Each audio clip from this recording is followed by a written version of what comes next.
Le son de la tondeuse résonnait dans la petite pièce chaude, troublant à peine les voix animées qui circulaient dans le salon.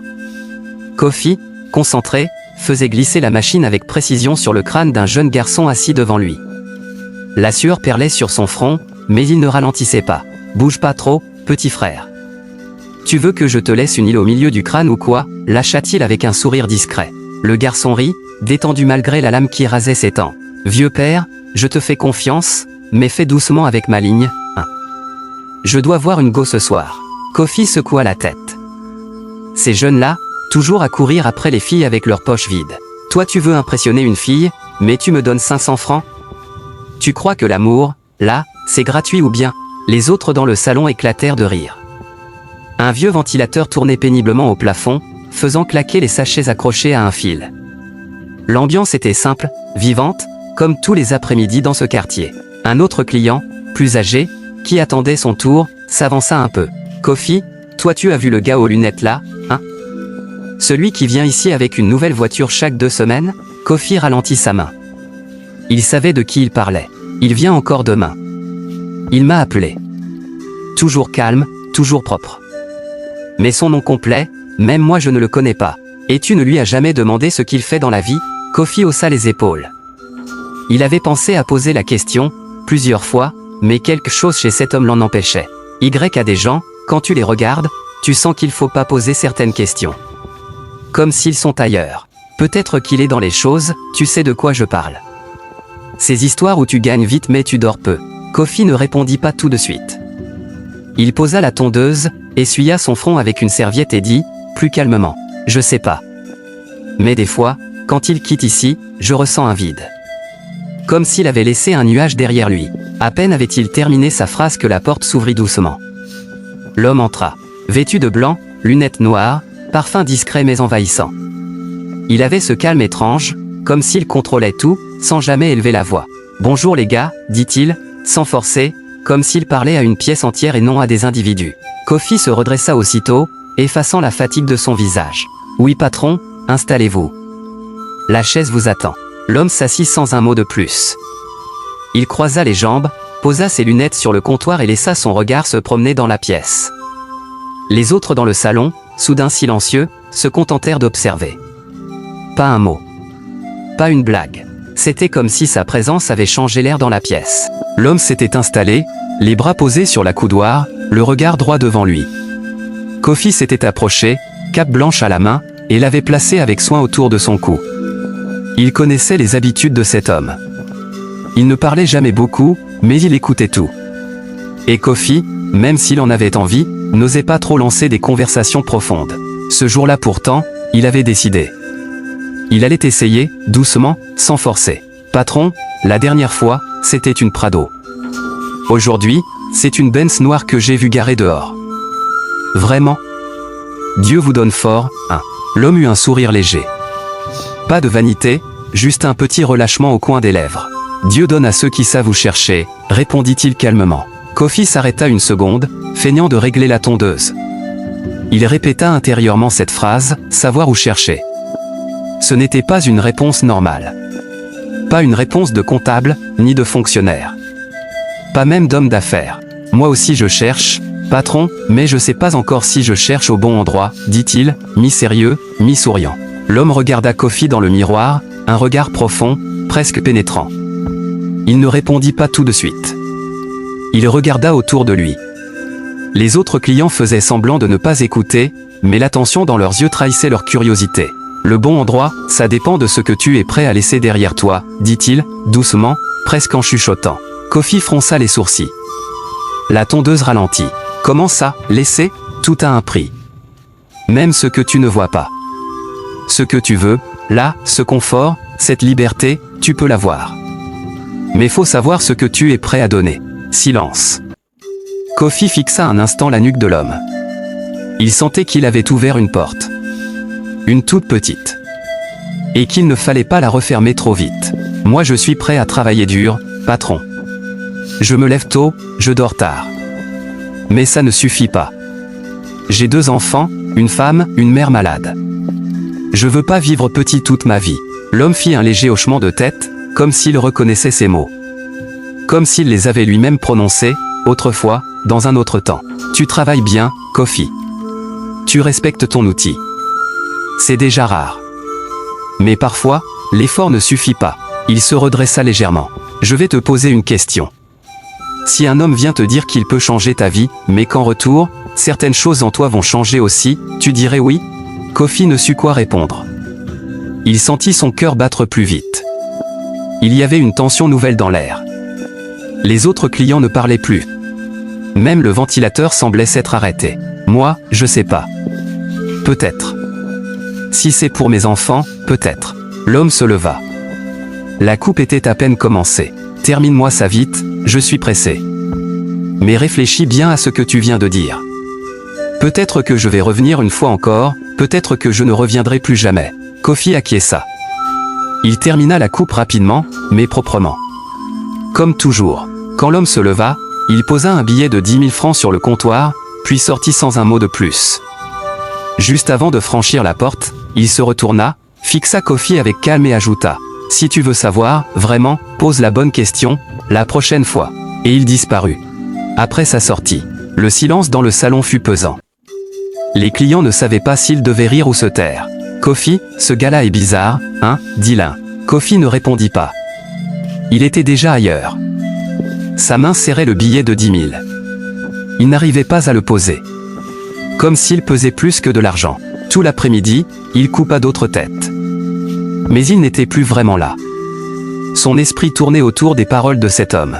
Le soir, à la maison, il resta silencieux pendant le repas. Sa femme le regardait de temps en temps, inquiète. Il avait ce genre de regard qu'il n'avait pas d'habitude. Un regard qui creuse, qui cherche, qui doute. « Kofi, tu as vu ton assiette?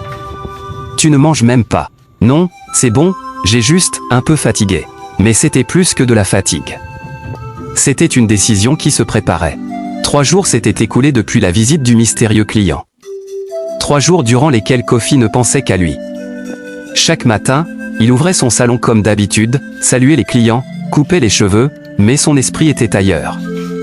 Son regard s'échappait souvent vers la porte, comme s'il attendait quelqu'un qu'il ne pouvait pas appeler.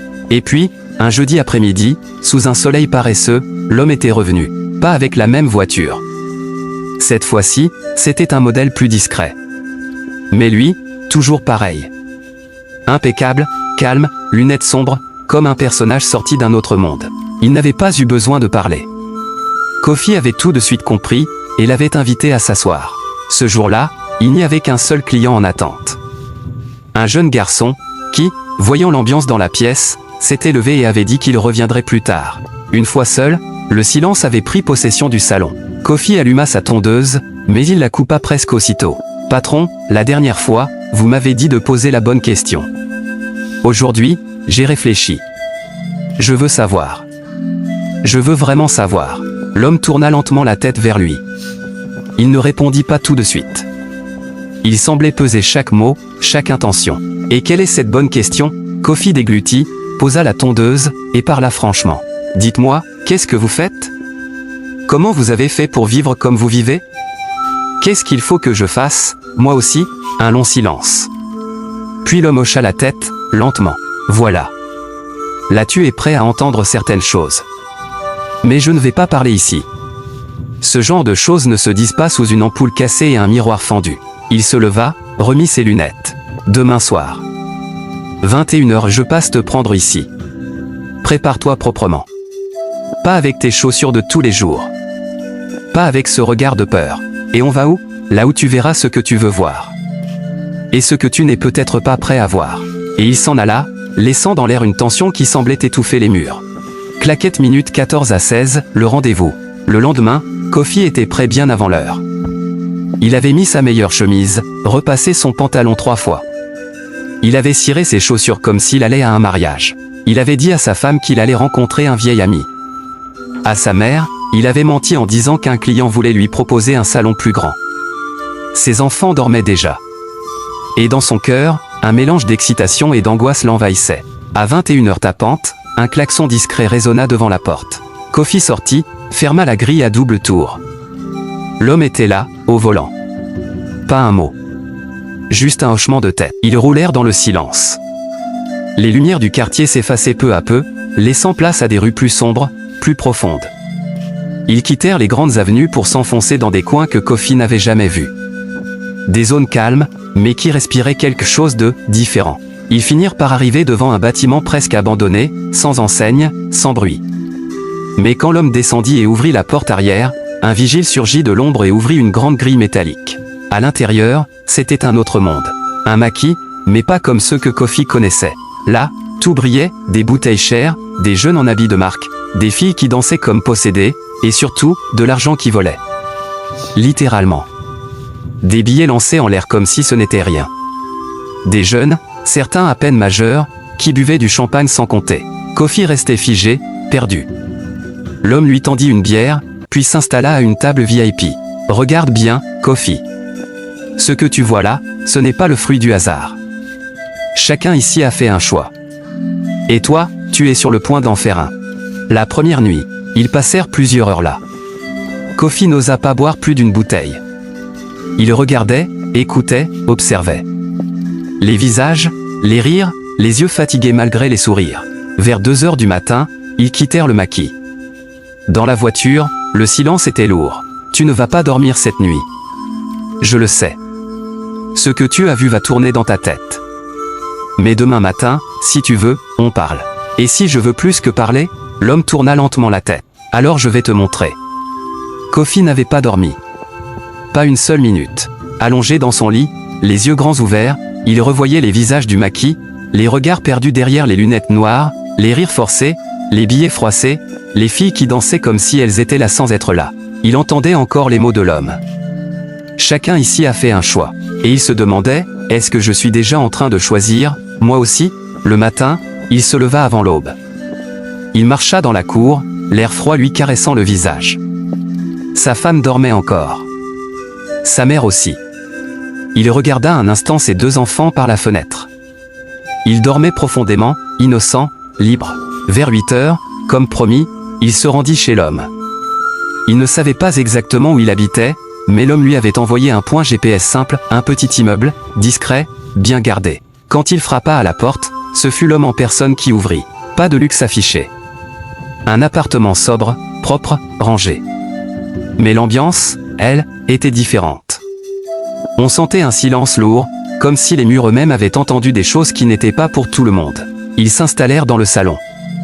L'homme servit un café, noir, fort. Puis il parla, sans détour. « Kofi, ce que tu veux, c'est possible. Mais tu dois comprendre quelque chose, ce n'est pas un jeu. Ce n'est pas une affaire d'un jour, ni d'un mois. Ce n'est pas gratuit. » Kofi hocha la tête. « Je comprends. Je suis prêt à faire ce qu'il faut. » L'homme le regarda longuement. « Non, tu ne comprends pas encore. Tu crois que tu es prêt. Mais tu ne le es peut-être pas. » Il s'approcha un peu. « Alors je vais te poser une question. Une seule. Et je vais te la poser 3 fois. Parce que c'est un point de non-retour. » Kofi se redressa. Son cœur battait plus vite. « Kofi, est-ce que tu es prêt ?» Un silence. Puis, « Oui. Je vais te reposer la question. Kofi, est-ce que tu es prêt ?» Plus hésitant. « Oui. Je le suis. » L'homme le fixa encore plus intensément. 3e et dernière fois. « Kofi. Est-ce que tu es prêt à entrer dans un monde où rien ne sera plus jamais comme avant? Où l'argent vient vite, mais repart encore plus vite si tu ne respectes pas les règles? Est-ce que tu es prêt à voir des choses qui ne peuvent pas être racontées à ta femme, ni à tes enfants? » Kofi ferma les yeux un instant. Il revit son salon, son miroir fendu, sa mère qui tousse, ses enfants pieds nus, sa femme qui se bat pour préparer un repas avec 1000 francs. Quand il rouvrit les yeux, ils étaient rouges. « Je suis prêt. » L'homme se leva. Il alla chercher une petite enveloppe noire, posée sur une commode. « Alors, à partir de maintenant, je vais t'introduire. Mais tu dois savoir ceci, ce que tu gagnes là-bas ne t'appartient pas entièrement. Ce n'est pas ton nom qui fait entrer l'argent. C'est ce que tu fais, ce que tu acceptes. Et ce que tu donnes.